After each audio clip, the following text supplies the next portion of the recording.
သာသနာတော်နှစ်2559ခုနှစ်ကောဇာတက္ကရာ1386ခုနှစ်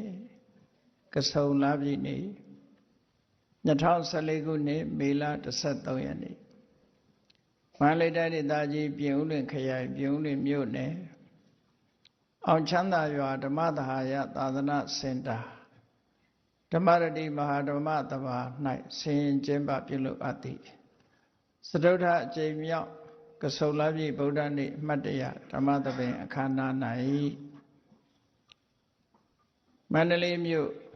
ဦးအောင်မြင့်ဒေါ်ရင်မေအကြီးတန်းအင်ဂျင်နီယာမိသားစုမန္တလေးမြို့ဦးစိုးဝင်းဒေါ်နန်းဆိုင်စောရွှေမီးအိမ်ပညာရေးမိသားစုမန္တလေးမြို့ဦးမောင်ကိုဒေါ်စန်းစန်းအေးအောင်စဘူးအထီဆိုင်မိသားစုမန္တလေးမြို့ဦးသိရဒေါ်ညိုစိန်ညိုညိုထက် Fashion Store မိသားစုအောင်ချမ်းသာရွာဓမ္မပါဠအသင်းမန္တလေးမြို့ဦးဝင်းမြင့်ဦးရွှေမီးအထက်စင်မိသားစုမန္တလေးမြို့ဦးတူတော်ဖြူတက်ထွက်အထီဆိုင်မိသားစုပြင်ဦးလွင်မြို့အောင်ချမ်းသာပြိုးဥယျာဉ်ကိုသိန်းထွန်းမဖြူမိသားစုရန်ကုန်မြို့ဒေါက်တာဦးတင်ထွန်းဒေါ်တင်လှမိသားစုမန္တလေးမြို့ဦးစီနောရတဦးဝရသမီးတို့အားမိထား၍ဒေါ်အေးမှုမိသားစုပုံညသဟာယကုသိုလ်ရှင်ပေါင်းတို့၏အမတဒါနဓမ္မဒါနအဖြစ်ဖြင့်ဟောကြားအပ်သောကဆုံလပြည့်ဗျာဒိတ်တော်ဝဲနှင့်အမတ်တရပုံရိပ်များအပိုင်းနှစ်တရားဒေသနာတော်ဒီကနေ့ညဓမ္မသဘင်ခန္ဓာကိုရှင်ဘုန်းတော်သခင်ရှင်တော်မြတ်ဖရာ၏မဟာကရုဏာကုံကိုအာယုပြုကာတိကျူဖွဲ့ဆိုအပ်သောဝန္ဒနာပနာမအာတိတဂါထာကိုရွတ်ဆိုပူဇော်ခြင်းဖြင့်စတင်ကြရအောင်ယောကပကောတိဟိပိယပမေယံကာလံကရွန်တော်တိဒုက္ခရာနိခေရံကတောလောကဟိတယာနာထောနမောမာကာရုဏိကတတတ္တာယောနာထောဝိနိယမြာစွာတတ္တဝါဤချမ်းသာစီးပွားလိုလားတောင်းတဂုံပေါင်းခါသဖြင့်နာထမြညာခြင်းရှင်တော်မြတ်ဖရာသည်ကပ္ပကောတိဟိပိဂရေကဘာအရေအတွက်သင်္ချာတို့ဖြင့်တော်လဲအဘေမေယံရေအတွက်တိုင်းတာဖော်ပြခြင်းငါမစွမ်းနိုင်ပါသောကာလံလေးအသင်ချေသိမ့်နေကဘာရှိကြသောကာလပတ်လုံးလောကဟိတယတတ္တလောကဤအကျိုးစီးပွားအလို့ငါအတိဒုက္ခရာနိဥ္စာအသက်ချေလက်အင်္ဂါမေတ္တာကြီးမာသမိတာလင်တထာဇနီစွန်ញင်းကြီးဟုကျက်တိထဝေငါးသွဲအစုအလုံးခဲရင်တော်မူရောကိုကရွန်တော်ဖျားဖြစ်ရန်ဤတန်ကြိုးကုတ်အာထုတ်တော်မူရသည်ဖြစ်၍ခေရန်လက်ချေမျက်လုံးအသက်ဆုံးလည်းရဲ့နှလုံးစိတ်ဝံကိုရောဤပင်မှန်ခြင်းတို့ကတောဘဝတဏ္ဏကျိန်ဖတ်များစွာရောက်တော်မူခဲ့ရရှာလိပြီမဟာကရုဏီကတောတတ္တဝါများယင်ဝေသားကဲ့သို့တနာချစ်ခင်မဟာကရုဏာရှင်ဖြစ်တော်မူသောတသနာတသဝိနည်းများစွာတတ္တဝါဤချမ်းသာစီးပွားလိုလားတောင်းတအကုန်ပေါင်းခါသဖြင့်နာထမြညာထိုရှင်တော်မြတ်ဖရာအားနမောယုတိပြောင်းပြော့မှန်ကိုလျော်၍ကရောယုကျိုးရှိခိုးခြင်းသည်အထုဘဝတုစင်စစ်မသွေဖြစ်ပါစေတည်း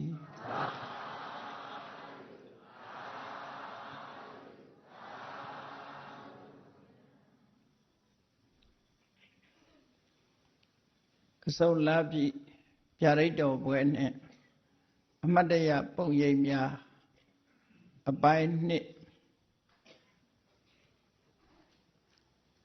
ဖရာလောင်းတော်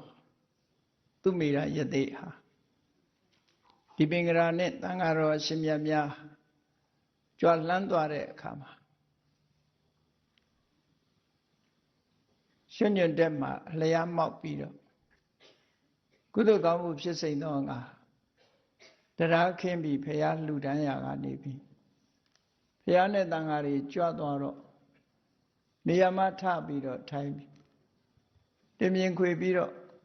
ထိုင်လိုက်တဲ့အချိန်အဲ့ဒီထိုင်လိုက်တဲ့အချိန်မှာတသောင်းသောလောကရကနတ်ပြမာတွေရောလူသားတွေအပါအဝင်အထူးသဖြင့်နတ်တွေပြမာတွေရဲ့အတန်ကပို့ပြီးတော့ကျေပုံရသူတို့ကအစွမ်းတကူရှိတာဖြစ်တော့စัจ java လာတိုက်တသောင်းကလာရောက်ကြတဲ့နတ်တွေပြမာတွေကတသန်နဲ့ကောင်းကြီးဩဘာပေးလိုက်ကြတာဘယ်လိုပေးတော့ဆိုဒုဝံဗုဒ္ဓောပဝိတ္တိသေချာပေါက်ဗုဒ္ဓဖြစ်တော်မှာပဲသေချာပေါက်အရှင်ဘုရားဗုဒ္ဓဖြစ်မှာလို့ဝိုင်းဝန်းပြီးတော့ကြွေးကြော်ပြောဆိုလိုက်ကြတဲ့အတန်ကြီးဟာစัจ java လာဒီကနေ့လူတွေရှိနေတဲ့ဘုန်းကြီးတို့တွေနေတဲ့စัจ java လာမျိုးပေါင်းတိုက်တသောင်းကနတ်ပြမာတွေရဲ့အတန်ဟာတုံဟိပြီးတော့တစ်ကမ္ဘာလုံးကြားရတဲ့အတန်ကြီးတွေဖြစ်ပေါ်စေလာတယ်လို့ဒီလိုဆိုတာပေါ့နော်ဒုဝံဗုဒ္ဓောပဝိတ္တိဒုဝံဆိုတာသေချာပေါ့ဗုဒ္ဓောပဝိတ္တိဖရာဖြစ်မှာပဲမြတ်စွာဘုရားကိုယ်တိုင်ကနေပြီးတော့ကဘာပေါင်းမြောက်များစွာလွန်တဲ့အခါမှာအခုလိုစွမ်းရည်တတ္တိရှိပြီးတော့တတ္တိထူးကဲတဲ့အသက်ဆွန့်ပြီးတော့လှူဒန်းတဲ့ဒီယသိလေးဟာဘုရားဖြစ်လိမ့်မယ်လို့ဆိုတာကိုဗျာဒိတ်ပေးသွားတာအဲ့ဒါကြောင့်မို့လို့နတ်တွေပြမာတွေအားလုံးကနေဝိုင်းဝန်းပြီးတော့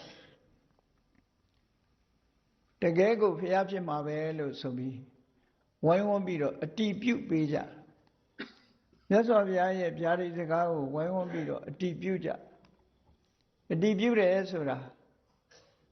သမ္မာအနေထားနဲ့ဒီပင်ကရာမြတ်စွာဘုရားရဲ့စကားကိုယုံကြည်ယုံနဲ့အတည်ပြုတာမဟုတ်ဘူးအခြေအနေရရက်ကိုအလုံးကအကဲခတ်ပြီးတော့ဝိုင်းဝန်းပြီးတော့အတည်ပြုကြတဲ့စကားတွေကိုပြောဆိုကြတယ်အဲ့ဒါလိုပြောဆိုတဲ့တဲမဲ့လူသားတွေကတော့အကုန်သိနိုင်ပုံမပေါ်ဘူးအခုလို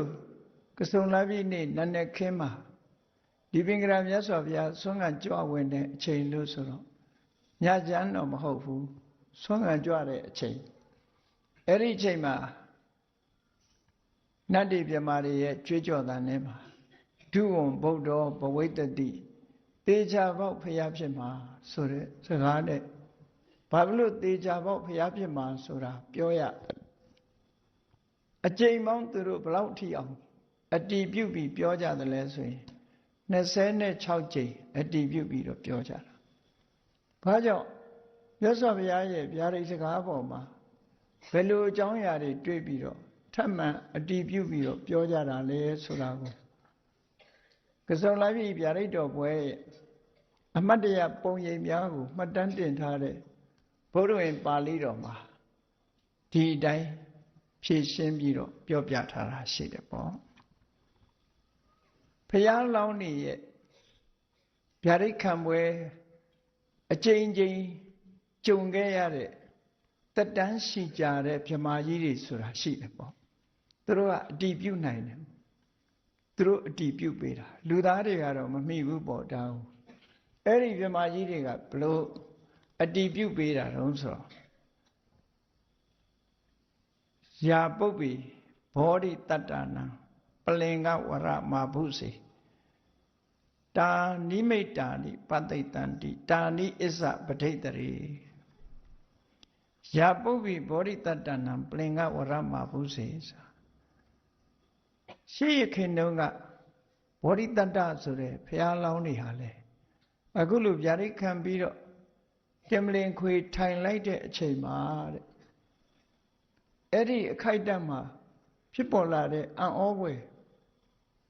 အယိတ်တမိတ်တွေဟာဒီကနေ့လဲတွေးရှိနေရပြန်ပြီဒါတက်တန်းရှိတဲ့ဗြဟ္မာကြီးတွေကပြောတဲ့စကားပဲ လူသားတွေကတော့မမိနိုင်ဘူးဒီပင်ကရာမြတ်စွာဘုရားရဲ့အခုဗျာဒိတ်ပွဲမှာမိတဲ့ပုဂ္ဂိုလ်တွေကထူးထူးခြားခြားပြောနိုင်တာမဟုတ်ဘူးသို့တော့တက်တန်းရှိကြတဲ့စัจ java လာတိုက်တသောင်းကရောက်ရှိလာကြတဲ့ဗြဟ္မာကြီးတွေကပြောတာပဲဖြစ်မယ်ဒါလောက်အခုဒီကနေ့ဖြစ်ပေါ်လာတဲ့အရေးနမိတ်ဖြစ်ပေါ်လာတဲ့အခြေအနေတွေဟာရှေးတုန်းကဘုရားလောင်းနေဒီဗျာဒိတ်ခံတဲ့နေ့မှာလည်းပဲဖြစ်ပေါ်လာခဲ့တယ်အဲ့ဒီဖြစ်ပေါ်လာတာတွေကိုထောက်ရှုပြီးတော့သူမိတာယသိသင်ဟာသေချာပေါက်ဘုရားဖြစ်မှာပဲလို့အတည်ပြုပြီးတော့ပြောကြတယ်အတည်ပြုပြောတဲ့ထဲမှာအခြေအနေတွေဟာဘယ်လိုအခြေအနေတွေကိုအထင်ရှားပြပြီးတော့ပြောကြသလဲဆိုတဲ့ထဲမှာတိတံဗျပကတံဟောတိဩနင်းစဥပတမတိတဲ့ကစုံလဆိုတာမေလရာသီဟာပူအိုက်တဲ့ရာသီတစ်ခုဖြစ်တယ်အင်တာမပူတယ်မြန်မာမှာကစုံလဆိုဒီမှာကံစိဏတိအဋ္ဌတိကစုံလို့မြန်မာမှုအတိတ်ဘယ်ကိုဖော်တဲ့အခါမှာရေပြတ်တဲ့လလို့ဒီလိုတောင်ဆိုတာပဲရေတွင်းနေပါလေရေတွေခန်းကုန်တယ်ဒါကြောင့်မို့ဘောဓိပင်ရေသွန်းလောင်းတယ်ဆိုတာလည်းပဲဒီအတိတ်ပဲပါဝင်တယ်လို့ကစုံလကိုရေသွန်းလောင်းတာဟာရေမပြတ်စိမ့်သောငါဆိုတဲ့အတိတ်ပဲလည်းပါတယ်ဗုဒ္ဓနေဖြစ်သောကြောင့်လည်းပဲဘောဓိပင်ကိုအမှတ်တရအနေနဲ့ရေသွန်းလောင်းတာလည်းပါတယ်ပေါ့အဲ့တော့ကစုံလရာသီဆိုဒီမှာဆောင်းရာသီ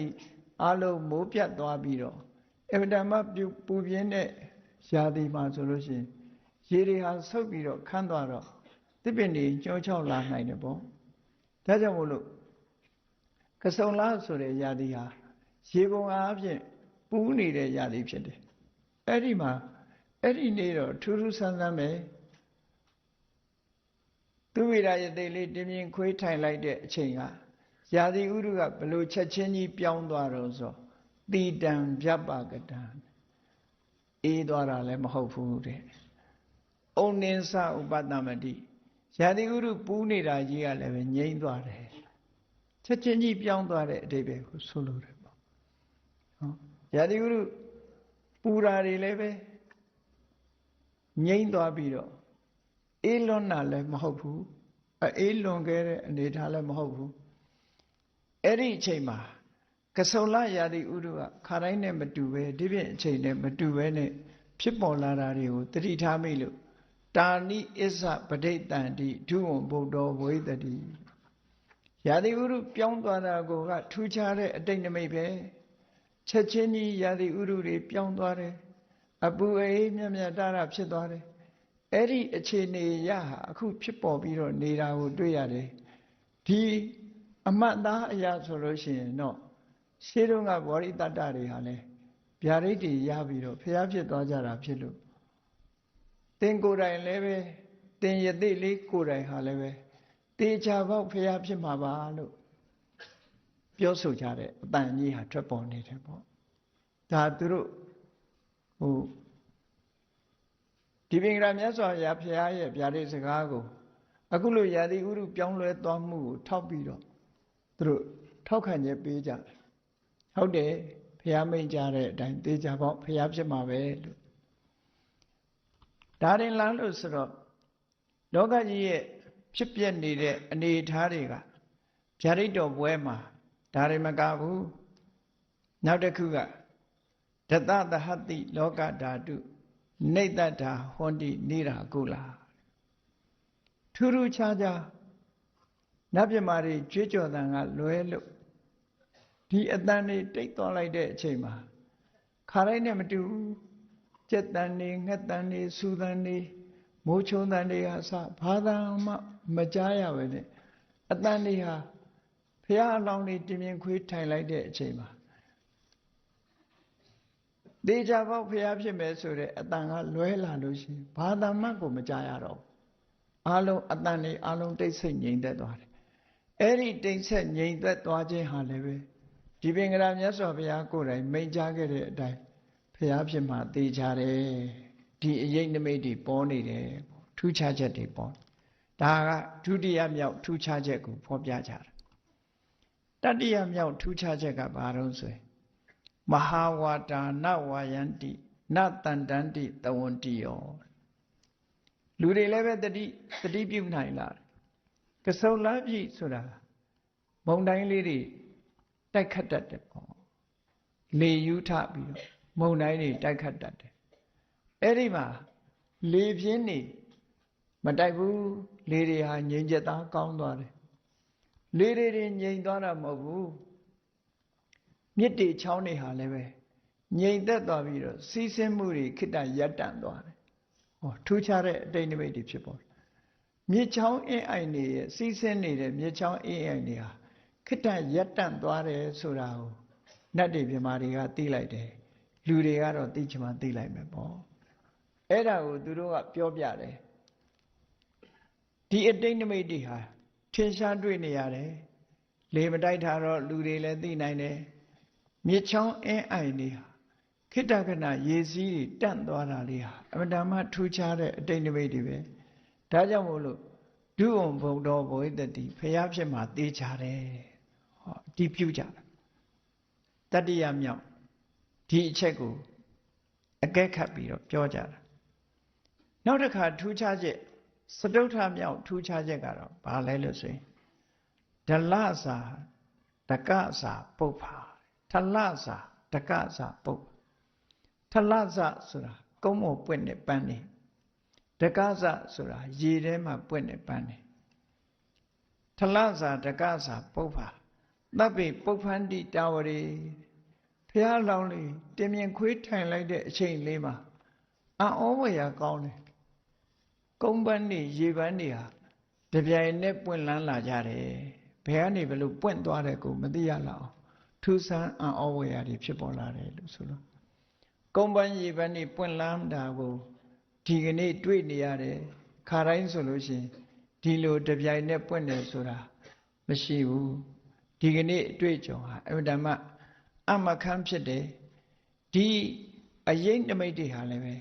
ဖျားဖြစ်ဖို့သေချာတယ်ဆိုတာကိုဖော်ပြနေတာပဲဖြစ်တယ်လို့ပြောဆိုကြတယ်ပိစမမြောက်အတိတ်နိမိတ်နဲ့ပတ်သက်ပြီးဗာပြောတော့လတ္တဝါယတိဝါရုက္ခဖလဘာရာဟွန်တိတာဝရီတေပိစဖလိတာတပ္ပိဒုဝံဘုဒ္ဓောဘဝိတ္တိလတ္တာဆိုတာနွယ်ပင်နေတခြားသစ်ပင်ကိုတွေ့ရှက်ပြီးတော့တက်တတ်တဲ့နွယ်ပင်နေမိမိဖာသာတက်တဲ့မမခိုင်ခိုင်မာမာကြီးတက်တဲ့သစ်ပင်နေနွယ်ပင်နေဟာအသီးသီးရမယ်အပင်တွေဟာတပြိုင်နက်လိုပဲဘယ်ပင်ကြည့်လိုက်အသီးတွေဟာညွတ်နေကြတယ်ဘယ်ပင်ကြည့်လိုက်အဲ့ဒီအချိန်မှာအသီးတွေတွေ့နေရတယ်ထူးခြားတဲ့အနေအထားတစ်ခုဘယ်ကနေဘယ်လိုလုပ်ပြီးတော့သစ်ပင်တွေကသီးလိုက်တယ်မသိဘူးတစ်ချိန်နဲ့သစ်ပင်တွေမှာအသီးတွေနဲ့ကိုင်းညွတ်ပြီးတော့နေတယ်တဲ့အဲ့ဒါတွေကိုလည်းပဲဒီကနေ့ထူးထူးဆန်းဆန်းတွေ့ရတာဖြစ်သောကြောင့်သေချာပေါက်ဖျားဖြစ်မှာပဲလို့ဒီအချက်ကိုလည်းထောက်ထားပြီးတော့အတည်ပြုပြီးတော့ပေးကြတယ်ဖျားလောင်းလေးကတင်မြင်ခွေပြီးတော့မြတ်စွာဘုရားကဗျာဒိတ်ပေးသွားလို့ပီတိသောမနတတွေလွှမ်းခြုံတဲ့စိတ်နှလုံးအေးချမ်းစွာထိုင်နေတဲ့အချိန်မှာ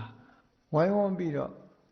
အခုလိုအတည်ပြုပေးနေကြတာနော်ထောက်ခံချက်ပေးနေကြတာဖြစ်တယ်ပေါ့6ခုမြောက်ကြတော့ဗာပြောကြတော့အာကာတတ္ထသဘူမတ္ထယရဏဇောတင်တိတာဝရီအဲ့ဒီအချိန်ကမှပတ်ဝန်းကျင်ကိုကြည့်လိုက်မယ်ဆိုရင်ကောင်းကင်ဘုံကယရဏတွေမြေကြီးတဲကယရဏတွေအားလုံးဟာအဲ့ဒီအချိန်မှာအရှိန်အဝါတွေတောက်ပြီးတော့နေရာတိုင်းမှာယရဏရောင်တွေဟာထွန်းတောက်လာတယ်အမှန်တမ်းထူးဆန်းတဲ့အခြေအနေတစ်ခုကိုကြည့်ပြီးတော့တာဏိအစ္ဆပရိတန္တိဒီကနေ့အဲ့ဓာတွေကိုတွေ့ရတယ်ဒါကြောင့်မို့လို့ဖျားဖြစ်မှာသေချာပါတယ်ယရဏတွေဟာခါတိုင်းနဲ့မတူဘူးထွန်းထွန်းပပဖြစ်ပြီးတော့နေဒါလောကမှာအလွန်ထူးဆန်းတယ်လောကမှာထူးဆန်းတာဆိုတာဟာ ဖြစ်လေဖြစ်တာရှိတဲ့သဘောတရားတွေပဲနော်ဖြစ်လေဖြစ်တာရှိတယ်ဇောတိကတထေးအလောင်းသူတို့သားလေးမွေးဖွားတဲ့အခါမှာဘုရင်ရဲ့လက်နဲ့တိုက်ကလက်နဲ့တွေဓာတ်တွေလှမ်းတွေအားလုံးဟာတဝင်းဝင်းတပြောင်ပြောင်နဲ့အယောင်တွေတောက်လာတယ်လို့ဆိုတယ်သူ့ရဲ့စွမ်းတတ္တိဟာဘလောက်ထူးခြားတယ်ဆိုလက်နဲ့တွေဟာအယောင်တွေထွက်နေလို့အဲ့ဒီနေ့အံ့ဩဖွယ်ဟာခုခေတ်လည်းတခါတခါထူးထူးခြားခြားဖရာတွေကရောင်ချီတော်လွတ်တယ်ဆိုတာမျိုးတွေပေါ့နော်အဲ့တော့လက်နဲ့တွေကလည်းပဲပြောင်ပြောင်လက်လက်တွေအဲ့ဒီနေ့မှာထူးထူးခြားခြားအယောင်တွေထွက်နေတာကြောင့်ဘုသူရဲ့စွမ်းတကူလဲလို့ဆိုဇောတိကဆိုတဲ့တထေးသားလေးမွေးတဲ့အစွမ်းတကူကြောင့်ဖြစ်ပေါ်လာတာသူကြီးပွားမဲ့အတိတ်နမိတ်ကိုပြဒါကြောင့်မလို့သူ့ကိုဇောတိကလက်နဲ့တွေကိုအယောင်တောက်ပြောင်စေတဲ့ပုဂ္ဂိုလ်ဆိုတဲ့နာမည်နဲ့ဇောတိကလို့နာမည်ပေးလိုက်တာဒီလိုဆိုတာပေါ့နော်အဲ့တော့ထူးခြားတာဆိုတာတခါတခါဖြစ်ပေါ်လာတတ်တယ်ဘုံကံပါရမီနဲ့ဆက်ဆက်ပြီးတော့ဖြစ်တယ်ဘုရားလောင်းလေးရဲ့သူဝိရာယတိရဲ့ဗျာဒိတ်ခံပွဲမှာလည်းပဲဒီထူးခြားတာတွေဟာတွေးရှိပြီးတော့လာဒါကြောင့်မို့ဘုရားဖြစ်မှာသေကြတယ်လို့ဝိုင်းဝန်းပြီးတော့ဩဘာပေးကြတာအတိပြုပေးကြတာဒါရင်လားလို့ဆိုမကသေးဘူးခုနှစ်ခုမြောက်တွေးရှိချက်ကတော့ဘာတွေတုံးဆိုရင်အေးအများနေတဲ့အထဲမှာအလုံးနားဆွင့်ပြီးတော့နေကြတဲ့အထဲမှာ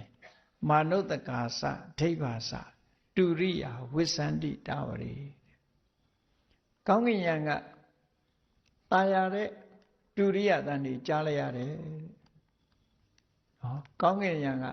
နတ်တွေရဲ့တူရိယတန်တွေကိုလည်းကြားရတယ်လူပြေမှာရှိတဲ့တူရိယတွေရဲ့အတန်တွေဟာလည်းပဲตายရငြိမ်ချောင်းစွာအဲ့ဒီတစ်ချိန်ထဲမှာထွက်ပေါ်လာတယ်ထူးထူးခြားခြားတခါတရံကြတော့တီးသူမှုတ်သူမရှိပဲနဲ့အတန်နေဆိုတာနားထဲမှာကြားလာတတ်တယ်ပေါ့အဲ့တော့အဲ့ဒီနေ့မှာလူတွေအသုံးပြုတဲ့ဒီ musical instrument ခေါ်တဲ့ပေါ့နော်တီးမှုတ်တဲ့ကရိယာတွေကမြည်လာတယ်ตายရတဲ့အတန်တွေထွက်ပေါ်လာတယ်နတ်တွေတီးမှုတ်တဲ့နတ်ဆောင်းတွေနတ်ဘုံတွေကလည်းပဲအตายရတဲ့အတန်တွေထွက်ပေါ်လာကြတယ်အဲ့ဒီလူတွေရဲ့တူရိယတန်နတ်တွေရဲ့တူရိယတန်အဲ့ဒီနှစ်ခုစလုံးဟာကောင်းကင်ယံကရောမြေပြင်ကရောตายရငြိမ်ချောင်းစွာကြားနေရတယ်နော်အတန်တဲ့ကြားတဲ့အတန်ကပို့ပြီးတော့ကြည်နူးစရာကောင်းတယ်မြမပြေကစီကြီးတီးလိုက်တယ်လို့ဒိန်းငနဲ့ဆိုတာမျိုးကြီးချတော့လမ်းစရာကြီးဖြစ်တယ်ပေါ့ဗမ္မာကြီးတီးတာမျိုးလို့မဟုတ်ဘူးငြိမ်ချောင်းတဲ့အတန်လေးကိုကြားပြီးတော့နေကြတယ်ကောင်းကင်ယံကဒုရိယတန်နေလူပြေလူရတဲ့ကဒုရိယတန်တွေဟာနားထဲမှာငြိမ့်ငြိမ့်ညောင်းညောင်းလေးဝင်ပြီးတော့လာတာအဲ့ဒီအတန်တွေဟာလည်းပဲထင်ထင်ရှားရှားကြားသိပြီးတော့နေရတယ်ဒါဟာလည်းပဲနမိတ်ကောင်းတစ်ခုပဲဒီနမိတ်ကောင်းကိုထောက်ထားလို့ရှိရင်တော့ဖျားဖြစ်မှာတေချာပေါက်ပဲလို့ဒီလိုဝိုင်းဝန်းပြီးတော့ပြောဆိုနေကြတယ်နောက်၈ခုမြောက်အကြောင်းတစ်ခုကဘာဖြစ်ပေါ်လာတော့ဆိုဝိစိတပုပ္ပါကဏနာ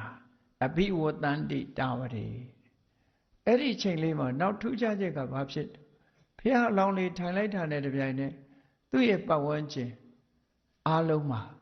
ကောင်းကင်ယံကလှပဆန်းကျယ်တဲ့ပန်းကလေးတွေဟာတဖွဲဝဲပေါ်နေကြလာရာသီဥတုအလွန်အေးတဲ့အရက်တွေမှာစနိုးဆိုတဲ့ဒီရေခဲမှုန်လေးတွေဟာကောင်းကင်ယံကကြလာမြန်မာပြည်ကလူတွေတော့စနိုးဆိုတာဒီလူတိုင်းတွေ့ဘူးကြမှာမဟုတ်ဘူးမြန်မာပြည်ရဲ့မြောက်ပိုင်းကိုရောက်ရင်တော့စနိုးဆိုတာတွေ့ရမှာပဲအမှန်တန်အေးတဲ့နိုင်ငံတွေကိုနေဘူးပြီဆိုလို့ရှိရင်စနိုးဆိုတာလေးတွေဟာကောင်းကင်ယံကနေပြီးဖွေးလှုပ်ပြီးတော့ဝါကွမ်းလေးတွေလိုလွင့်ပြီးတော့ကြလာလိုက်တာတဖြည်းဖြည်းတစ်ပင်တွေမြက်ပင်တွေအလုံးဖုံးပြီးတော့ဖွေးလှုပ်သွားတာပဲကောင်းကင်ယံကကြလာကောင်းကင်ကြည့်တော့လည်းဘာမှမမြင်ရဘူးသို့တော့ဖွေးဥနုနေတဲ့ဒီရေမြုပ်ကလေးတွေလိုဟာလေးတွေဟာ မြေပြင်ပေါ်မှာကြလာတာရာသီဥတုအရာဖြစ်ပေါ်လာတာတွေ့ရှိကြအဲ့ဒါမျိုးလိုပဲကောင်းကင်ကယံကနေပြီးတော့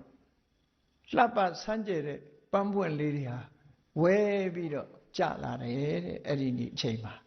အဲ့ဒါတွေကိုထောက်ထားလို့ရှိရင်လေအင်တန်မှထူးခြားတဲ့အတိတ်နိမိတ်တွေကြောင့်ဒီအတိတ်လေးဟာဖျားဖြစ်မှာတေချာပေါက်ပဲလို့ဆိုတာကိုအတည်ပြုပြီးတော့ပေးကြတယ်တခါတော့ကစကိုင်းမှာကြုံလိုက်တယ်တကူးလာတယ်မှာမိုးရလိုက်တဲ့အခါကျတော့မိုးထဲမှာဘာတွေပါလာတာတော့ဆိုအတန်တွေကြားလို့ဖြောင်းဖြောင်းဖြောင်းဖြောင်းဆိုတဲ့အတန်တွေကြားတော့မိုးသီးတွေများကြွေသလားလို့ကြည့်ကြတဲ့အခါကျတော့မိုးသီးမဟုတ်ဘူးပဲစီတံနော်ခတ်စိမ့်စိမ့်လေးတွေအယောင်လေးတွေပါတယ်အားလုံးကပဲစီနဲ့အလွန်တူတယ်အဲ့ဒီပဲစီနဲ့အလားတန်တူတာလေးတွေ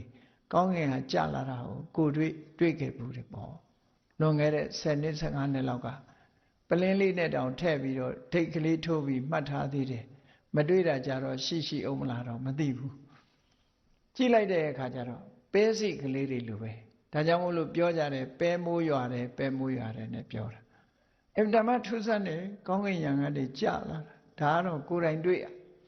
အဲ့ဒီပဲစီလေးတွေကိုခိုကလေးတွေငှက်ကလေးတွေကနေပြီးတော့တကယ်ပဲစီထင်ပြီးတော့ဝါကြတယ်နော်မျိုးချလိုက်ကြတယ်အဲ့ဒီမျိုးချလိုက်တာအစာမကြေပဲနဲ့ပြန်ထွက်လာတဲ့အခါခိုချေးလေးနဲ့ရောပြီးတော့အဲ့ဒီပဲစီလေးတွေကိုလည်းပြန်တွေ့ရတယ်ပေါ့ဒီလိုလောကကြီးမှာထူးဆန်းတဲ့အခြေအနေလေးတွေကကိုယ်တွေ့မဟုတ်ရင်တော့ယုံကြည်မှယုံကြမယ်ဖြစ်ပေါ်လာတတ်တယ်အခုဘုရားအလောင်းလေးဗျာဒိတ်ခံပြီးတဲ့အချိန်လေးမှာဆိုလို့ရှိရင်ကောင်းကင်ယံကထူးခြားလှပတဲ့ရောင်စုံပန်းမိုးလေးတွေရွာချလိုက်တာတဲ့ကောင်းကင်ယံကကြွလာတာကိုမိုးလို့တင်စားပြီးတော့ပြောတာကောင်းကင်ယံကလွင့်ပြန်ပြီးတော့ပန်းကလေးတွေကျလာတာ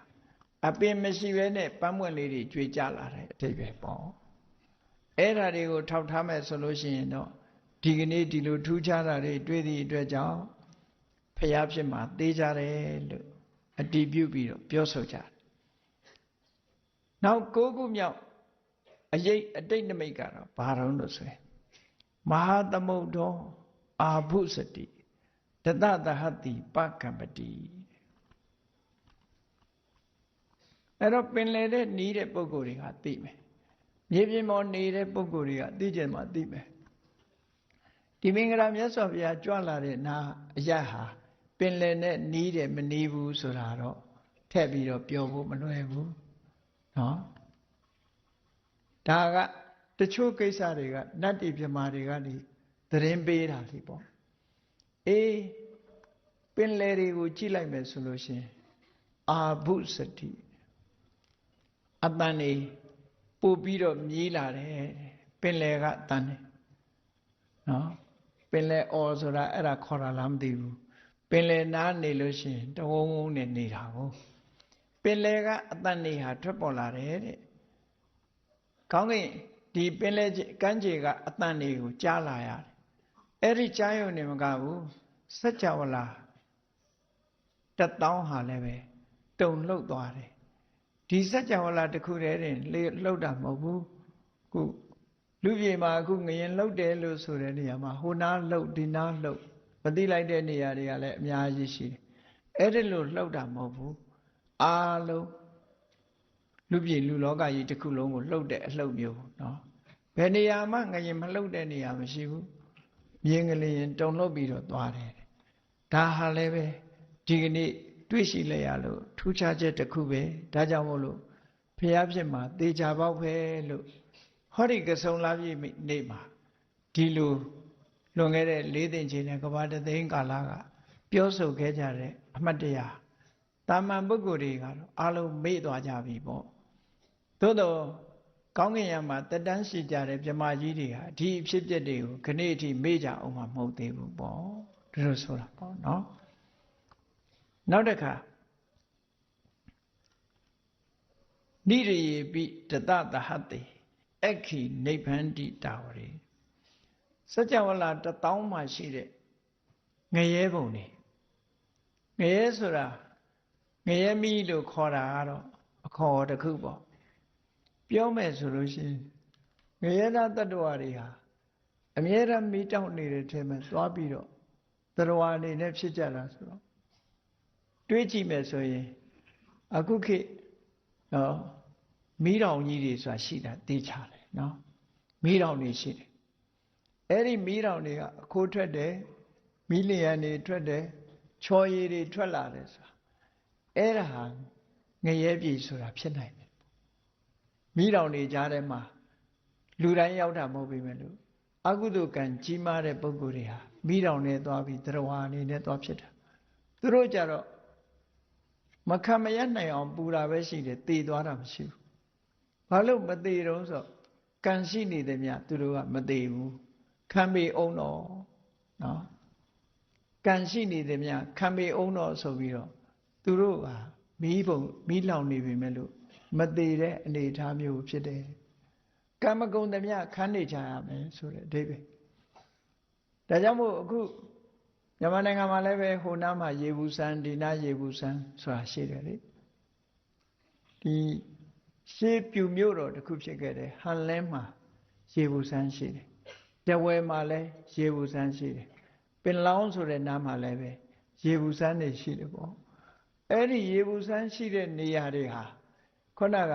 မီးတောင်နှစ်ခုကြားကနေဖြတ်စည်းလာတဲ့ရေတွေအဲ့ဒီရေတွေကပူလာ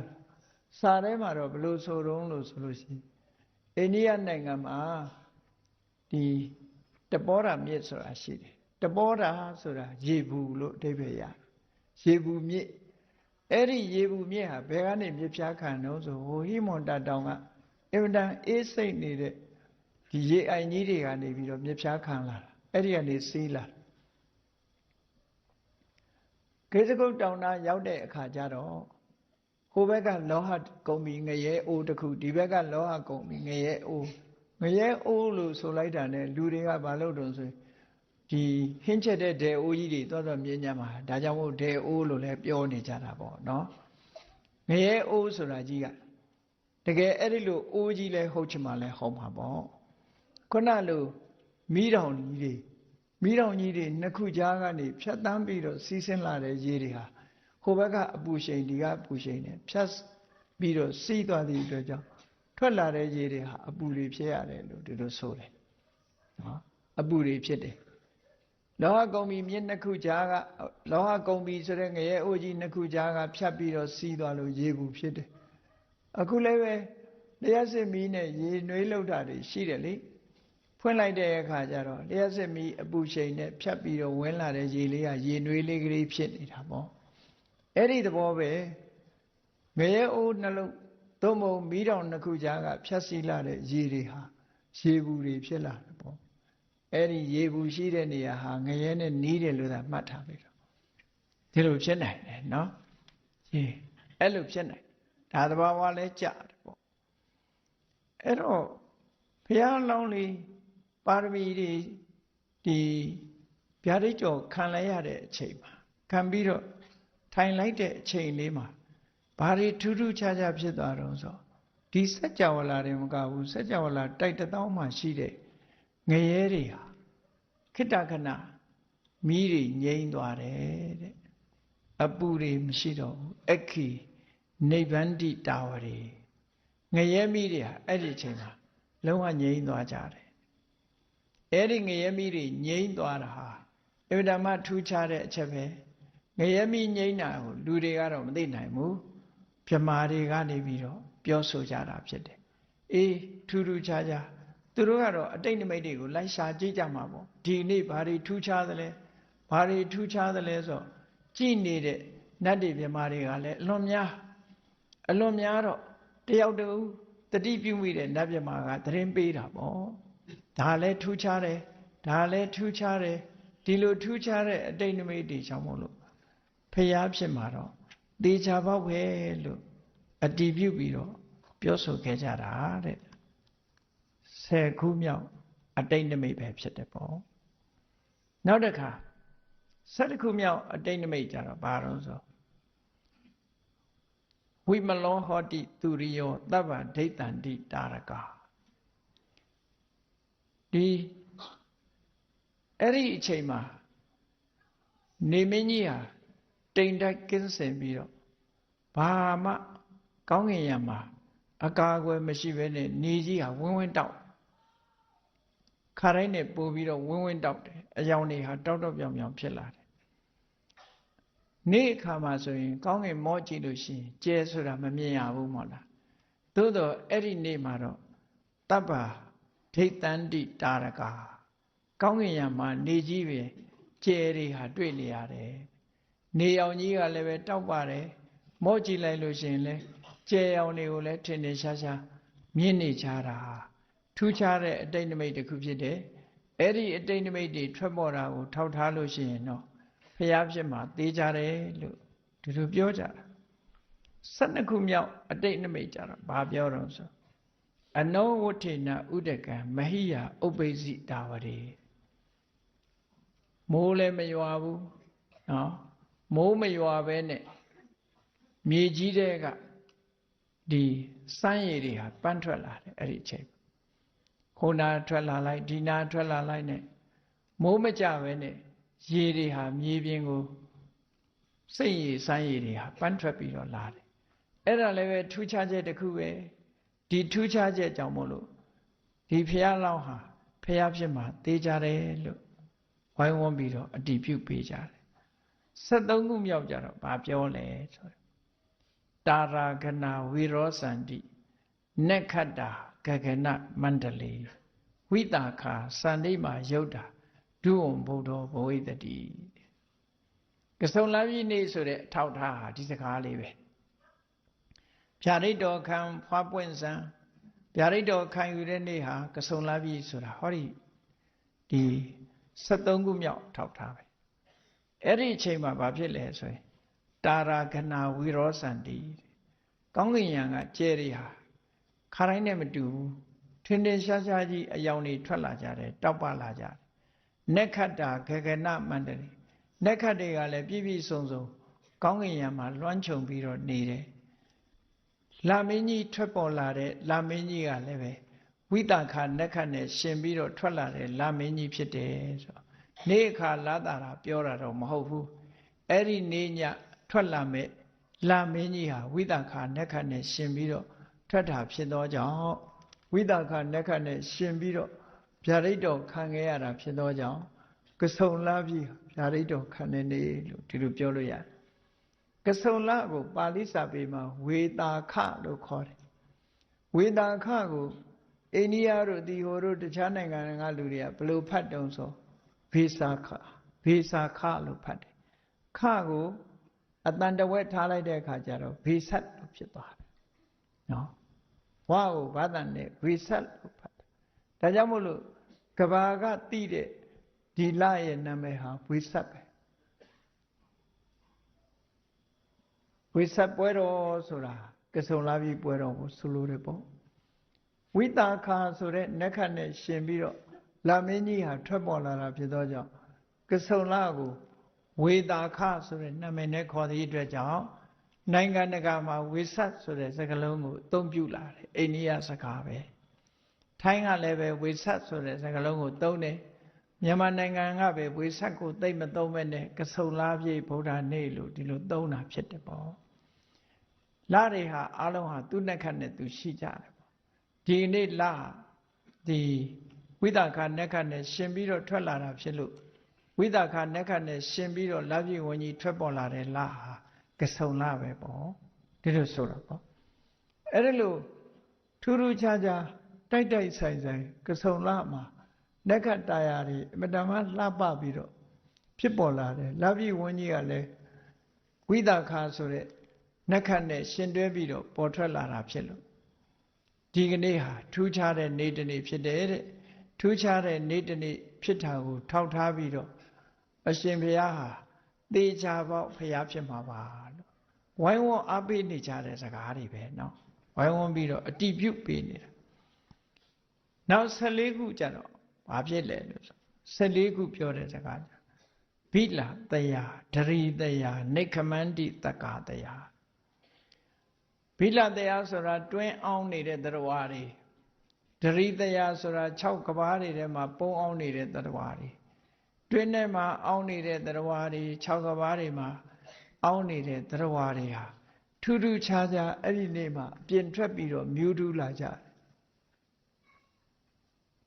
လူတွေတွေ့ဦးပါလိမ့်မယ်မိုးရွာခြင်းပြီဆိုရင်ဘာဖြစ်လဲပွဲစိတ်တွင်းကပွဲစိတ်တွေထွက်တယ်မဟုတ်လားပွဲစိတ်တွေထွက်လာတယ်လို့ထူးခြားတဲ့အတိတ်နိမိတ်တွေပဲငရင်လှုပ်တော့မယ်ဆိုလို့ရှိရင်လေဒီပွဲစိတ်တွေဟာတွင်းထဲကနေထွက်လာတယ်ဆိုတာကိုတတိထားမိတဲ့လူတွေကသိကြတယ်ပေါ့တခုခုဆိုတာတိရစ္ဆာန်တွေဟာသိနေတဲ့သဘောဖြစ်တယ်ပေါ့အခုလည်းပဲဖះအလောင်းလေးဗျာဒိတ်ခံတဲ့နေ့မှာဆိုရင်ဒီတွင်းအောင်သရဝါတွေ6ကဘာတွေမှာအောင်းနေတဲ့သရဝါတွေနေရာဌာနမှာအောင်းနေတဲ့သရဝါတွေအားလုံးဟာစိတ်ချမ်းသာကိုယ်ချမ်းသာနဲ့အပြင်ထွက်လာကြတယ်အောင်းနေတယ်ဆိုတာသူတို့ကြောက်စိတ်တွေကြောင့်အောင်းနေကြတာလေအဲ့ဒီနေ့ကျတော့ကြောက်စိတ်တွေပျောက်ပြီးတော့အပြင်ထွက်ပြီးတော့မြူးတူးကြတဲ့အနေအထားမျိုးကိုတွေးရတယ်တဲ့အဲ့ဒါဟာလည်းပဲ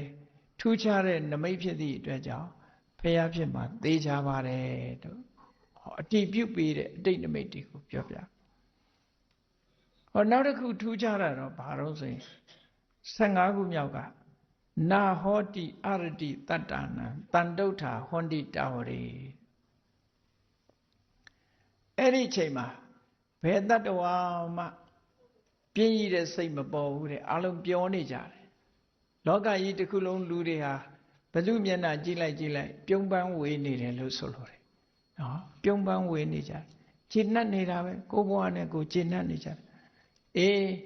ခဏခေတ်ကြည့်လိုက်လူတိုင်းပြုံးပန်းဝေးနေသလားဆိုတချို့ကပြုံးနေတယ်တချို့ကမဲ့နေတယ်တချို့ကငိုးနေတယ်မတွေ့နိုင်ဘူးလားဖះလောင်းလေးဗျာဒိတ်ခံတဲ့နေ့ကြတော့မဟုတ်ဘူးလူတိုင်းမျက်နှာကြည့်လိုက်ရင်ပြုံးနေကြတာဘာပြုံးမှန်းတော့မသိဘူးပြုံးနေကြတာပဲပြုံးညင်တဲ့စိတ်တွေပေါ်ပြီးတော့ပြုံးနေကြတာလည်းဖြစ်မှာပေါ့နော်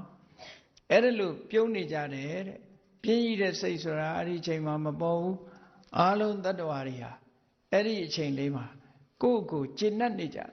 ကိုယ့်ကိုမကျေနပ်တဲ့လူဆိုတာမရှိဘူးအားလုံးကျေနပ်နေကြတဲ့အချိန်ပိုင်းလေးတရားအားလုံးဟာတညီတဲ့ကျေနပ်နေတာတွေ့ရတော့ဒါတွေဟာထောက်ထားလိုက်မယ်ဆိုရင်ဒီအတိတ်ဓမိတ်တွေကြောင့်မို့လို့ဖះလောင်းဟာဖះဖြစ်မှာသိကြတယ်လို့ဒီလိုအတိပြုရနောက်16ခုမြောက်အတိတ်ဓမိတ်ကဘာတော့ဆိုရောဂါတတုပတမ္မန္တိဇိကိသာသဝိနတတိနေမကောင်းထိုင်မသာရှိနေတဲ့ပုဂ္ဂိုလ်တွေဟာလည်းပဲအဲ့ဒီအချိန်မှာနေလို့ထိုင်လို့ကောင်းသွားကြတဲ့နေကောင်းသွားကြနေကောင်းနေတယ်ယောဂါတွေပျောက်သွားတယ်ခါတိုင်းလိုမဟုတ်ဘူးအဖျားတက်နေတဲ့လူကလည်းအဖျားမရှိဘူးခေါင်းကိုက်တဲ့လူကလည်းပျောက်သွားတယ်သွားကိုက်တဲ့လူကလည်းပျောက်သွားတယ်အဲ့ဒါတွေမကဘူးဗိုက်စားတဲ့လူလည်းမစားဘူးတဲ့အဲ့ဒီအချိန်မှာလူဆိုတာထူးထူးခြားခြားတခါတလေစားခြင်းစားတယ်နော်တခါတလေကိုယ့်ဘက်ကိုယ်တော့ကြုံမိတယ်တရေနိုးလို့ဗိုက်စားတဲ့အခါ2ခါလောက်ကြုံမှုတယ်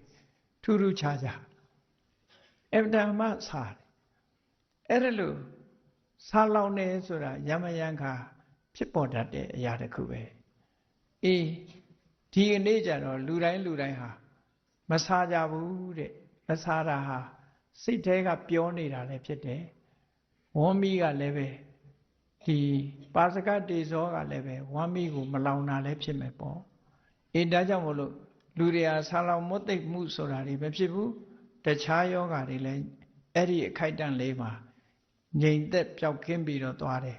ဒီဟာတွေကိုကြည့်မယ်ဆိုလို့ရှိရင်ဒါလည်းပဲထူးခြားချက်တစ်ခုပဲလို့လူတွေအနေနဲ့ဒါတတိထားမိလာကြတယ်ပေါ့နောက်တစ်ခုက16ခုမြောက်အတိတ်နမိတ်ကတော့ဘာလို့ဆိုရင်ရာဂောတတာတနုဟောတိဒေါသောမောဟောဝိနတတိအဲ့ဒီချိန်မှာတတ်မဲ့မှုဆိုတဲ့ရာဂတရားဟာလေလူတွေမှာလျော့ပါသွားတယ်ရာဂစိတ်တွေလျော့ပါသွားတယ်ဒေါသဆိုတာတွေမောဟဆိုတာတွေမပေါ်လာတော့ဘူးတဲ့တွေ့တာမှုတွေဟာလည်းလျော့သွားပြီးတော့နေလို့ထိုင်လို့အမတမစိတ်ချမ်းသာကိုချမ်းသာဖြစ်ပြီးတော့သွားကြတယ်အဲ့ဒါလို့ကိုချမ်းသာစိတ်ချမ်းသာစိတ်ထဲမှာခံစားကြရတာဟာလေလူတိုင်းမှာဖြစ်တာဖြစ်တော့ကြောင့်အမတမထူးခြားတဲ့အတိတ်နမိတ်တစ်ခုပဲ ဒါတွေကိုထောက်ထားမယ်ဆိုလို့ရှိရင်ဖျားဖြစ်မှာသိကြတယ်လို့အတည်ပြုပေးကြတာ18ခုမြောက်ကြတော့ပါလဲဆိုရင်ဘယန္တရာနဘဝတိအစ္ဆပေတံပဋိတ္တိလူတွေမှာယမယံခါကြောက်စိတ်ဝင်လာတတ်တယ်ပေါ့အဲ့ဒီနေ့မှာတော့လူတိုင်းဟာကြောက်စိတ်တွေကင်းပြီးတော့အလိုလိုရဲတင်းတဲ့စိတ်တွေဝင်လာတယ်အဲ့ဒီလိုကြောက်ရွံ့ခြင်းကင်းရဲတင်းတဲ့ရဲရင်တဲ့စိတ်ဓာတ်တွေနဲ့အကြောက်အလန့်မရှိစိတ်ဓာတ်တွေဟာအားတက်တဲ့ရောဖြစ်လာတာဟာလေထူးခြားချက်တစ်ခုပဲဒါကြောင့်မို့လို့ဒီထူးခြားချက်အတိတ်နမိတ်ကိုထောက်ထားပြီးဖျားဖြစ်ဖို့သိကြတယ်ဆိုတာကိုထောက်ခံပြုကြ19ခုမြောက်အတိတ်နမိတ်ကြတော့ဘာတော့ရဇောနုဋ္ဌံတတိဥဒ္ဒံအစ္ဆပေတံပဋိတ္တိကဆုံလမှာဆိုတာမိုးမရွာသေးဘူးဆိုလို့ရှိရင်မြူမုံနေရာလွင့်ပြန်ပြီးတော့ကောင်းကင်ယံကိုဆုပ်ပိတ်နေလောက်အောင်တက်တယ်ပေါ့ဒါကြောင့်မို့ဒီအဝေးတွေကိုလှမ်းကြည့်တဲ့အခါမြူမုံတွေဖုံးနေတယ်ဆိုလို့ရှိရင်အဝေးကဟာတွေကိုကြည်လင်မမြင်ရမိုးရွာချလိုက်တော့မှအဲ့ဒီမြူတွေဟာကင်းစင်သွားတဲ့အခါမှာကြည်လင်လာအဲ့ဒီနေ့မှာထူးထူးခြားခြားမြူမုံတွေဟာကောင်းကင်ကိုလွင့်ပြန်တက်တာမရှိဘူးတဲ့ဘယ်ကြည့်လိုက်ရှင်းလင်းပြီးတော့နေတယ်ကောင်းကင်ပြာကြီးကိုမြင်နေရတယ်ပတ်ဝန်းကျင်ရှုခင်းတွေကလည်းပဲထင်ထင်ရှားရှားကြည်လင်တောက်ပြောင်ပြီးတော့နေတာကိုထောက်တော့ဒီနေ့ဟာအလွန်ထူးခြားတဲ့နေ့တစ်နေ့ဖြစ်တယ်ဒီထူးခြားတဲ့အတိတ်နမိတ်တွေဟာခါတိုင်းနဲ့မတူဖြစ်ပေါ်လာတာဖြစ်သောကြောင့်အဲ့ဒီနေ့ကိုထောက်ထားပြီးတော့ဖျားလောင်းလေးဟာဖျားဖြစ်မှာသိကြတယ်လို့အတည်ပြုပြီးတော့ပေးကြတယ်နောက်20ခုမြောက်အတိတ်နမိတ်ကြတော့ဘာလို့ဆိုအနိဋ္ဌခန္ဓောပက္ကမတိဒိဗ္ဗခန္ဓောပဝယတိကဘာမြေပြင်ကောင်းကင်မှာအပါဝင်မြေပြင်ကြီးတစ်ခုလုံးဟာအနန္တမကောင်းတာတွေလုံးဝမရှိတော့ဘူးတဲ့ထူးခြားတာမကောင်းတဲ့အနန္တတွေတစ်ခုမှမရဘူးပန်းရဏံလေးတွေမှု့ကြိုင်ပြီးတော့နေတယ်ဘယ်နေရာကြည့်လိုက်ပန်းရဏံလေးတွေမှု့ကြိုင်ပြီးတော့နေတယ်မကောင်းတဲ့အနံ့တွေတစ်ခုမှထွက်မလာဘူးအဲ့ဒီပန်းရဏံလေးတွေဟာဘယ်ကနေလာမှမသိတဲ့အနံ့လေးတွေဟာနေရာတိုင်းမှာကဘာကြီးတစ်ခုလုံးပြန့်နှံ့ပြီးတော့နေတာအဲ့ဒီထူးခြားချက်ဟာလည်းပဲဖျားဖြစ်ဖို့သိကြတယ်ဆိုတဲ့အတိတ်နမိတ်တစ်ခုပဲတဲ့နောက်21ခုမြောက်အတိတ်နမိတ်ကြတော့ဘာတော့တပ်ပိဒေဝပဋိသန္တိထပယိတောအရုပိနောတဲ့ရုပ်မဲ့တရဝရုပ်မရှိတဲ့အရူပဗြမာကြီးတွေကလွဲရင်ရုပ်ပုံတရံရှိတဲ့နတ်တွေဗြမာတွေအားလုံးဟာအဲ့ဒီနေ့ထင်ထင်ရှားရှားမြင်ကြရတယ်ခါတိုင်းလူနတ်တွေဗြမာတွေဟာလူတွေရဲ့မြင်ကွင်းကိုမရောက်လာတာမျိုးမရှိဘူးတဲ့အားလုံးကနေပြီးတော့နတ်တွေဗြမာတွေကိုမြင်တွေ့နေကြရတယ်ဒါဟာလည်းပဲထူးခြားချက်တစ်ခုဖြစ်တယ်ဒါကြောင့်မို့လို့ဖျားဖြစ်မှာသိကြတယ်ဒီလိုဆိုတာနောက်တစ်ခါ22ခုမြောက်အတိတ်နမိတ်ကြတော့ဘာတော့ဆိုဒီငရဲတွေနော်ယာတာနိရယနာမတဗ္ဗေဒိဋ္ဌန္တိတာဝရေယာဝတာနိရယနာမတဗ္ဗေဒိဋ္ဌန္တိတာဝရေငရဲတွေဟာလေငရဲဘုံတွေဆိုတာတမ္မာအဖြစ်မြင်တွေ့နိုင်ကြတာမဟုတ်ဘူးပေါ့ငရဲသားတ attva တွေဖြစ်တဲ့ငရဲဘုံဆိုတာမြင်တွေ့နိုင်စွာမရှိဘူးသို့တော့အဲ့ဒီနေ့မှာထူးထူးခြားခြားငရဲဘုံတွေကိုပါမြင်နေကြရတယ်လို့ဒီလိုဆိုတာအဲ့ဒီငရဲဘုံတွေမြင်ရတာတော့ကြည့်ရမယ်ဆိုရင်တော့အနိဋ္ဌာယုံကိုမြင်ရတာဘာဖြစ်လို့ဒီငရဲဘုံတွေကိုတော့ပြတယ်လဲလို့ဆိုရင်လူတွေတတိတံဝေကဖြစ်စိမ့်သောငါဒါတွေကလည်းပဲထူးခြားတဲ့အနေနဲ့ပေါ်ပြတာလို့ဒီလိုယူဆစရာရှိတယ်ပေါ့နော်ငရဲဘုံတွေကိုကြည့်လိုက်တာနဲ့သို့တော်ငရဲဘုံတွေမှာငရဲမိတွေငြိမ့်ပြီးတော့ငရဲသားတ attva တွေဟာခါတိုင်းလိုပူလာကြီးရဲ့လောင်လာကြီးရဲ့လို့အော်ဟစ်ပြီးတော့ညှဉ်းညူနေကြတာမဟုတ်ဘူးအဲ့ဒါလို့ငရဲခံနေတဲ့တ attva တွေဟာဒီလောက်ပင်ပန်းဆင်းရဲစွာမဖြစ်ဘဲနဲ့အပူတွေငြိမ့်နေတဲ့ငရဲဘုံတွေဟာအဲ့ဒီအချိန်မှာလူတွေရဲ့မြင်ကွင်းထဲမှာရောက်ရှိပြီးတော့လာတယ်တဲ့အဲ့ဒါလည်းပဲထူးခြားချက်တစ်ခုပဲတဲ့ဟောနောက်တစ်ခုက23ခုမြောက်အတိတ်နမိတ်က နမိတ်ကတော့ဘာလို့ဆိုကုတ်တာကဝါတာသေလာစနဟွန်တာဝရဏတရာအာဂတဗုဒ္ဓတေပိစဒုဝံဘုဒ္ဓဝိသတိအကာအစည်းကြီးတွေအကာအကွယ်ကြီးတွေနံရံကြီးတွေတို့နော်နံရံကြီးတွေတို့တကားရွက်ကြီးတွေတို့ကာယံထားတဲ့အကာအယံတွေအဲ့ဒီနေ့မှာကြည့်လိုက်လို့ရှင်အားလုံးတကားတွေကလည်းပွင့်ကုန်တယ်အကာအယံတွေလည်းအကုန်ပွင့်ကုန်ပြောမယ်ဆိုရင်ထောင်တကားတွေတောင်အဲ့ဒီနေ့ပွင့်ကုန်ပုံရတယ်ကြာအဲ့ဒါလို့ကာစီထားတာတွေမှန်သမျှအကုန်လုံးပွင့်ထွက်သွားတယ်အဲ့ဒါဟာလည်းပဲထူးခြားချက်တစ်ခုပဲဒီအတိတ်နိမိတ်ကိုကြည့်ပြီးတော့ဘုရားလောင်းတေချာပေါက်ဘုရားဖြစ်မှာလို့ဝိုင်းဝန်းပြီးတော့အတည်ပြုပြီးတော့ပေးကြတယ်နောက်24ခုမြောက်ကြတာဘာလို့ဆိုသုတိစဥပပတ္တိစခဏေတတ္တမေနဝိစတိအဲ့ဒီဘုရားလောင်းတင်မြင်ခွေပြီးတော့ထိုင်လိုက်တဲ့အချိန်အခုလိုထူးခြားချက်တွေဖြစ်ပေါ်နေတဲ့အချိန်မှာသေတဲ့တရဝဆိုတာတယောက်မှမရှိဘူးတဲ့အဲ့ဒီအချိန်မှာသေတာမဖြစ်ဘူးတဲ့ရပ်တန့်သွားတယ်သေဆုံးခြင်းဟာရပ်တန့်သွားသည့်အတွက်ကြောင့်ပရိသေနေခြင်းဆိုတာလည်းရပ်တန့်သွားတယ်ပေါ့သေတဲ့လူရှိမှအဲ့တော့တရဝတွေအားလုံးဟာတည်ငြိမ်ပြီးတော့အေးချမ်းတဲ့ဘဝလေးတစ်ခုမှပဲရပ်တန့်သွားတယ်ဆိုတဲ့အဓိပ္ပာယ်တစ်ခုကိုဖော်ပြတာအဲ့ဒါလည်းပဲတကယ်ကိုထူးခြားချက်ကြီးပဲဒီထူးခြားချက်ကြီးတွေကိုကြည့်ရလို့ရှိရင်တော့ဖျားဖြစ်မှာသိကြတယ်လို့ဒီလိုအားလုံးအခုပြောလိုက်တာเนาะနောက်25ခုရောက်ကြတော့ဒံလံပက္ကရှဝီရိယမာနိဝတ္တအဘိက္ခမမယံပေတံဝိသနာမဒုဝံဘုဒ္ဓဘဝိတတိနတ်တွေပြမာတွေကဝိုင်းပြီးတော့အားပေးကြတာတင်မြင်ခွေထိုင်းနေတဲ့ဘုရားလောင်းကိုဝိုင်းပြီးတော့အားပေးလိုက်ကြတာဒံလံပက္ကရှဝီရိယကြိုးစားပါခိုင်ခိုင်မာမာကြိုးစားပါနောက်မဆုတ်ပါနဲ့မာနိဝတ္တနောက်မဆုတ်နဲ့ဘိက္ခမရှေ့သာဆက်လုပ်နော်နောက်မဆုတ်နဲ့ရှေ့ဆက်လုပ်အခိုင်မာလုပ်မယံပေတံဝိသနာမဒုဝံဘုဒ္ဓဘဝိတတိကိုတော်ဘုရားဖြစ်မှာတကယ်ကိုသိကြတယ်ဆိုတာကျွန်ုပ်တို့လည်းအတိမပြုပါတယ်ကျွန်ုပ်တို့ကိုယ်တိုင်သိနေရပြီဒီအတိတ်နိမိတ်တွေကြောင့်အလုံးသိနေရပြီနောက်မဆုံးနဲ့ဆက်လုပ်ပါလို့အားပေးစကားဝိုင်းဝန်းပြီးတော့ပြောဆိုကြတာနော်ဘုရားလောင်းကိုအားပေးစကားတွေဝိုင်းဝန်းပြောဆိုတာဒါဟာဗျာဒိတံခံပွဲရဲ့ဒီအမတ်တရပုံရိပ်တွေပဲပေါ့ဘုရားလောင်းကထိုင်းနေတဲ့အချိန်မှာဝိုင်းဝန်းပြီးတော့ပြောဆိုကြအဲ့ဒီမှာဗျာဒိတ်တော်ခံပြီးတော့ဘုရားလောင်းကိုယ်တိုင်ကဘာတွေစဉ်းစားလဲသူမိတာရဲ့သိလေးကဘာတွေစဉ်းစားလဲနတ်တွေပြမာတွေကတော့ဝိုင်းပြောနေပြီဒုဝံဘုဒ္ဓဘဝိတတိတေချာပေါက်ဘုရားဖြစ်မှာကြည်ဒါတွေတွေ့နေရပြီတေချာပေါက်ဘုရားဖြစ်မှာရှေးတုန်းကဘုရားလောင်းနေဖြစ်ပေါ်ခဲ့တဲ့ဗျာဒိတ်တော်ခံပွဲမှာဖြစ်ပေါ်လာတဲ့အတိတ်နိမိတ်တွေအားလုံးပြည့်ပြည့်စုံစုံတွေ့နေရပြီတေချာပေါက်ဘုရားဖြစ်မှာလို့ဒီလိုပြောတဲ့အခါဘုရားလောင်းကဘာတွေစဉ်းစားနေတုံးဆိုဗုဒ္ဓတ္တဝဆနံသုတ်တဝါတတသဟတိနစုပေယဟဋ္ဌတုတ်ထောပမောတိတောတုတ်ထဟဋ္ဌောပမောတိတောဧဝံစိန်တေသဟန္တရာသူမိတာရဲ့တိကသူ့ကိုယ်သူပြန်ပြောတာအဲ့ဒီလိုဝိုင်းဝန်းပြီးတော့အတီးပြုတ်ပြီးကောင်းကြီးပေးနေတဲ့အချိန်မှာတဲ့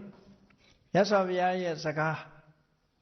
နော်တသောသောလောကရကနတ်မြမာတွေရဲ့စကားဘုရားကဗျာဒိတ်ပေးသွားတဲ့စကားလဲရှင်တဲ့နှလုံးထဲမှာရှိနေတယ်လောလောဆယ်တသောသောစကြဝဠာကနတ်တွေမြမာတွေကဝိုင်းဝန်းပြီးတော့ဘုရားဖြစ်မှာသိကြတယ်လို့ဝိုင်းဝန်းပြောဆိုနေတဲ့စကားဒီစကားနှစ်ရပ်ကိုကြားလိုက်တဲ့အခါကျတော့ဟဋ္ဌတုတ်ထောတုတ်ထဟဋ္ဌောအလွန်နှစ်သက်ပြီးတော့ရှင်လန်းဝမ်းမြောက်ပြီးဘာဖြစ်လဲဘာစိတ်ကူးတွေသူ့မှာပေါ်လာတယ်လဲဆိုတဲ့အခါမှာအဒွိစ္စဝဆနာဗုဒ္ဓအမောကဝဆနာဇိနာအေးဖះဆိုတာစကားပဲတော့မှနှခေါ်မပြောဘူးဖះကဖះဖြစ်မယ်လို့ပြောသွားတာဘယ်တော့မှပြန်ပြင်မဲ့စကားမျိုးမဟုတ်ဘူးနော်အဒွိစ္စဝဆနာဆိုတာဘယ်တော့မှနှကားမပြောဘယ်တော့မှပြင်ရတယ်ဆိုတာမရှိဘူးသူပြောတဲ့စကားဟာသေချာပေါက်ပဲဒါကြောင့်မို့အဒွိစ္စဝဆနာစကားကိုနှခွမပြောဘူး လူတွေကြတော့နှစ်ခွပြောတယ်လေနှစ်ခွပြောတယ်သေးသေးချာချာမဟုတ်တဲ့အခါကျတော့နှစ်ခွပြောရတယ်အဲ့တော့ဘုရားကျတော့တစ်ခုပဲပြောတယ်ဧကန္တဝဆနာစိနာဘုရားရှင်ကိုရောမြတ်တွေကပြောလိုက်ရင်တစ်ထစ်ချပဲပြောတယ်သူတို့စကားမှားသွားလို့ထပ်ပြင်ရတယ်ဆိုတာမရှိဘူးမပြင်စရာမလိုအဲ့ဒါလို့ဧကန္တဝဆနာစိနာစိနာဆိုတဲ့ဘုရားသခင်ကိုရောမြတ်တွေဟာဧကန္တတစ်ထစ်ချပြောဆိုတတ်တဲ့စကားရှိတယ်ပေါ့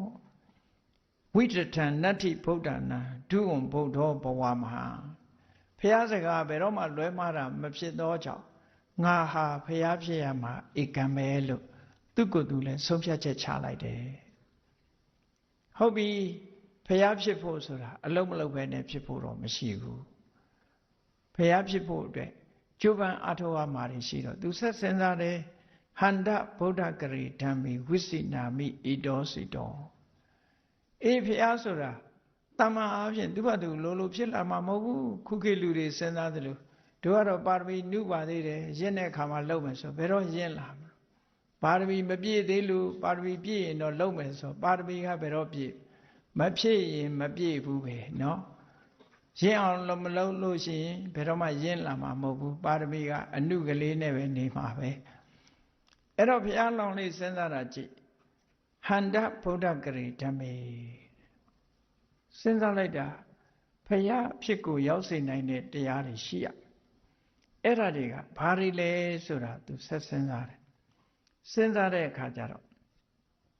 ဘာတွေတွေ့တော့ဆိုဒါနပါရမီသီလပါရမီနိက္ခမပါရမီဆိုတဲ့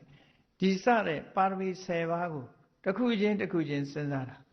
ဘုရားဆိုတဲ့ပုဂ္ဂိုလ်မြတ်ရဲ့အရည်အသွေးတွေဟာအဲ့ဒါတွေရှိရမရှိရင်ဘုရားဆိုတာမဖြစ်နိုင်ဘူးဘုရားဆိုတာစွန့်လွတ်နိုင်တဲ့အနေအထားရှိလို့မိမိအသက်ပင်ဖြစ်စီစွန့်လွတ်နိုင်တဲ့အနေအထားရှိရမယ်ဒါနပါရမီနော်စွန့်လွတ်ရုံနဲ့မကဘူးအများအကျိုးအတွက်ကိုချင်းတရားဟာအသက်ဆုံးပြီးတော့စောင့်ထိန်တဲ့ကိုချင်းတရားကောင်းသူဖြစ်ရမယ်သီလပါရမီဖြစ်ရဒါနသီလဆိုတာတမန်အားဖြင့်ဒီပြည့်စုံနိုင်တာမဟုတ်သောကြောင့်တခါတရံမှာစွန့်လွတ်ပြီးတော့ဝေးကွာတဲ့ဒေသတွေမှာအလုံးကို renounce လုပ်ရတယ်မိသားစုဘဝကိုစွန့်လွတ်ရတယ်အခွင့်အရေးတွေကိုစွန့်လွတ်ရတယ်အဲ့လိုစွန့်လွတ်ပြီးတော့သီလကိုဖြည့်ကျင့်ရတာဖြစ်သောကြောင့်နိက္ခမပါရမီဆိုတာလေဖြည့်ကျင့်ရတယ်ပေါ့အဲ့ဒီမှာနိက္ခမပါရမီဖြည့်ကျင့်တဲ့အခါမှာအသိဉာဏ်ကင်းလို့မဖြစ်ဘူးအသိဉာဏ်ဟာသူများတဲ့ကြီးရမှာဖြစ်သောကြောင့်ပညာပါရမီဆိုတာကိုလည်းဖြည့်ကျင့်ရတယ်ပေါ့ပညာရဖို့ရအတွက်ပြည့်နေလို့မရဘူးစ조사အထောက်မှုဟာအမှန်တမ်းအရေးကြီးလို့ဝိရိယပါရမီဆိုတာလည်းသူများနဲ့မတူအောင်လေ့ကျင့်ပြီးတော့ထားရတယ်ခန္တီပါရမီဆိုတဲ့သိခံခြင်းကိုလည်းပဲဖြည့်ကျင့်ရတယ်ပေါ့နောက်တစ်ခါသစ္စာဆိုတဲ့မှန်ကန်မှုပေါ်မှာအမြဲတမ်းမမှားတဲ့စကားမှန်ကန်တဲ့ပုံမှာယက်တည်တဲ့သစ္စာစကားဒါလည်းရှိရဘယ်ဟာလုံမယ်ဆိုတဲ့အခါမှာအပြောင်းလဲမရှိတဲ့အဋိဋ္ဌံပါရမီဆိုတာလေပြည့်စုံအောင်လုပ်ရမှာဖြစ်တယ်ပေါ့အဲ့ဒါတွေကိုဆင်ញင်စဉ်းစားလိုက်တာနော်နောက်ဆုံးမှာမေတ္တာတရားတွေရဲ့အကျိုးစီးပွားကိုလုံးဝလိုလားတဲ့ပုဂ္ဂိုလ်ဖြစ်ဖို့မေတ္တာပါရမီတရားတွေရဲ့အကျိုးစီးပွားကိုလိုလားတဲ့ဆိုပြီးတော့ကိုယ်အကျိုးစီးပွားကိုမစွန့်လွတ်နိုင်တဲ့သဘောလည်းမရှိစေရဘူးဒါကြောင့်မို့လို့တရားတွေရဲ့အကျိုးကိုဆောင်ပြီးတော့ထိုတရားတွေစီကကိုယ့်ပေါ်မှာတုံ့ပြန်လာမဲ့အကျိုးတစ်ခုကိုဘာကိုမှမမျှော်လင့်တဲ့ဥပိ္ပခပါရမီဆိုတာလေဖြစ်ကြရတယ်အဲ့ဒါမှစိတ်ဓာတ်ရင့်ကျက်မှုတွေဟာဘုရားအလောင်းတွေမှာအပြည့်အဝရလာတာဖြစ်လို့ဘုရားဖြစ်ဖို့အတွက်ဘာတွေလုပ်ရမယ်ဆိုတာသူ့ဘာသူဆင်ញင်စဉ်းစားတယ်ပါရမီတွေကိုဆင်ញင်စဉ်းစားတဲ့အသိဉာဏ်သူ့ခေါင်းထဲမှာအလိုလျောက်စဉ်းစားရင်ရောက်လာပြီးတော့ပါရမီ10ပါးကိုတစ်ခုချင်းတစ်ခုချင်းစဉ်းစားပြီးတဲ့အခါမှာဆုံးဖြတ်ချက်ချလိုက်တယ်ဣတကာယေစတေလောကေယေဓမ္မာဘောဓိပါစနာအသိဉာဏ်ကိုရင့်ကျက်စေနိုင်တဲ့အကျင့်တရားတွေဆိုတာဒါပဲဒီ10ခုကလွဲလို့ဘာမှမရှိဘူးတတုဒ္ဒံနတ္ထိအညတရဒံလန္တထပဋိဋ္ဌာဒါနသီလနိက္ခမဆိုတဲ့ ဒီပါရမီ7ပါးကလွဲပြီးတော့တခြားလှုပ်เสียဘာမှမရှိဘူးဒါကြောင့်မို့လို့အခိုင်အမာဆုံးဖြတ်ပြီးတော့လိုက်နာကျင့်သုံးပါလို့ဘုရားလောင်းကပါရမီတွေဆင်ញင်ပြီးတော့အခုလိုလဲဆုံးဖြတ်ချက်ချလိုက်ရောကဘာမြေကြီးဟာတခါတုံဟီးသွားပြန်တယ်ဒီပင်ကရာမြတ်စွာဘုရားနဲ့တန်ခါ4 သိန်းကိုဆွန့်ကပ်နေတဲ့လူတွေအဲ့ဒီမှာချက်ပြုတ်နေတဲ့အိုးတွေပါကုံကွဲကုန်တယ်လို့ပြောတယ်နော်ချက်ပြုတ်နေတဲ့အိုးတွေလည်းကွဲကုန်တယ်လူတွေလည်းပဲမူးလဲကုန်ကြတယ်ငရင်ကအလွန်ပြင်းထန်တာပြင်းထန်တဲ့အခါကျတော့ငရင်ကအကြီးကျယ်လှုပ်တယ်လှုပ်လိုက်တဲ့အခါအိုးတွေကွဲလူတွေလဲကြလန့်ညာဖြန့်ညာနဲ့ဆိုဒီပင်ကရာဘုရားထံစုဝေးစိတ်ကပ်ပြီးတော့အရှင်ဘုရား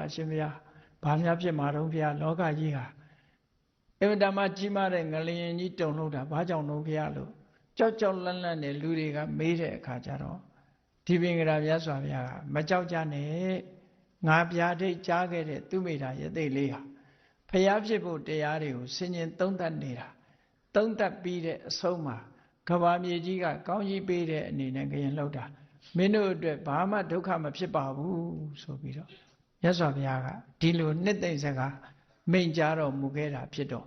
လူတွေဟာဘုရားအလောင်းရှိတဲ့စီပြန်ပြီးတော့ပြေးသွားကြပြန်တယ်ပြေးသွားကြပြီးတော့ဝိုင်းဝန်းပြီးတော့ဆုတောင်းပေးကြတယ်တဗ္ဗိတိယောဝိဝိဇန္တုသောကောရောကောဝိနတတု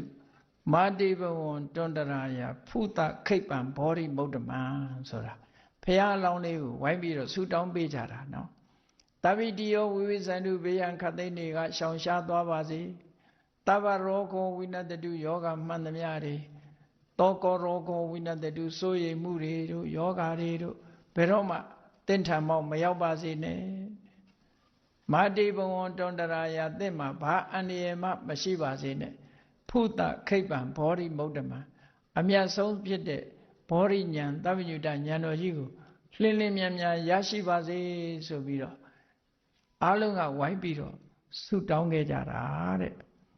အဲ့ဒါလို့ဆုတောင်းတဲ့အခါမှာဘုရားလောင်းလေးဟာလူထုတွေကအားလုံးဝမ်းမြောက်ဝမ်းသာဝိုင်းပြီးတော့ဆုတောင်းပြီးတော့ချီးမွမ်းထောမနာနေတဲ့အချိန်မှာဒတဓမ္မေတမာဓိယပါရမီ7ပါးကိုငါလုပ်မယ်ဆိုတဲ့စိတ်ဓာတ်ကိုခိုင်ခိုင်မာမာချပြီးတေဓမ္မေပရိပူရင်တော့ပဝေနံပါဝိတိတရာဘုရားလောင်းဟာနေရာကထပြီးတော့မိမိနေထိုင်တဲ့တောအုပ်ဘက်ကိုလှမ်းပြီးတော့ကြွသွားတယ်တဲ့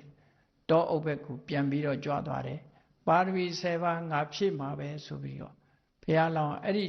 ချိန်ကနေစပြီးနိက္ခမပါရမီတို့ဆိုတာတွေကဖြစ်ကျင်ပြီးတော့စိတ်ထဲမှာပါရမီဖြည့်ဖို့တောအုပ်ထဲကိုပြန်ပြီးတော့ဝင်ရောက်ပျောက်ကွယ်သွားတယ်တဲ့ဒါဟာကစုံလာပြီဗျာဒိတ်တော်ခံပွဲရဲ့အမှတ်တရဒီပုံရိပ်များပဲဖြစ်တယ်ပေါ့အေးတရားချစ်ခင်သူတော်စင်ပြိဿပေါင်းတို့သူမိတာယသိလေးရဲ့ဒီပင်ကရာမြတ်စွာဘုရားထံဗျာဒိတ်ခံတဲ့အခြေအနေတွေမှာအခုလိုအဖြစ်ပြက်တွေကြုံတွေ့ခဲ့ရတယ်ဆိုတာကိုဒီကနေ့ကစုံလာပြီအမှတ်တရအနေနဲ့စိတ်ထဲမှာမှတ်သားသားနှလုံးသားထဲမှာကြည်နူးမှုပီတိတရားတွေဖြစ်အောင်ဒီခေါင်းစည်းနဲ့ရွေးချယ်ပြီးတော့ဟောပြောတာဖြစ်ပါတယ်အလုံးတရားချစ်ခင်သူတော်စင်ပြိဿတို့ဘုရားလောင်းပါရမီဖြည့်မှဘုရားဖြစ်တာဆိုတာလို့တို့တွေဟာလည်းပဲလှုပ်တဲ့လှုပ်တိုက်တဲ့ကုသိုလ်ကောင်းမှုတွေကိုတို့တွေလှုပ်ကြရမှာဖြစ်တယ်လို့ကိုယ်စီသဘောကျပြီးကုသိုလ်ပါရမီတရားတွေဖြစ်ပွားအောင်ကြိုးစားအားထုတ်နိုင်ကြပါစေကုန်သတည်း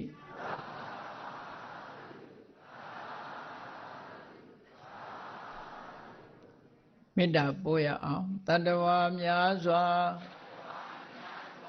ဘေးရန်กว่าချမ်းသာကြပါစေတတ္တဝါများစွာဘေးရန်กว่าချမ်းသာကြပါစေမေတ္တာရေချမ်းသွန်ငါဖြံ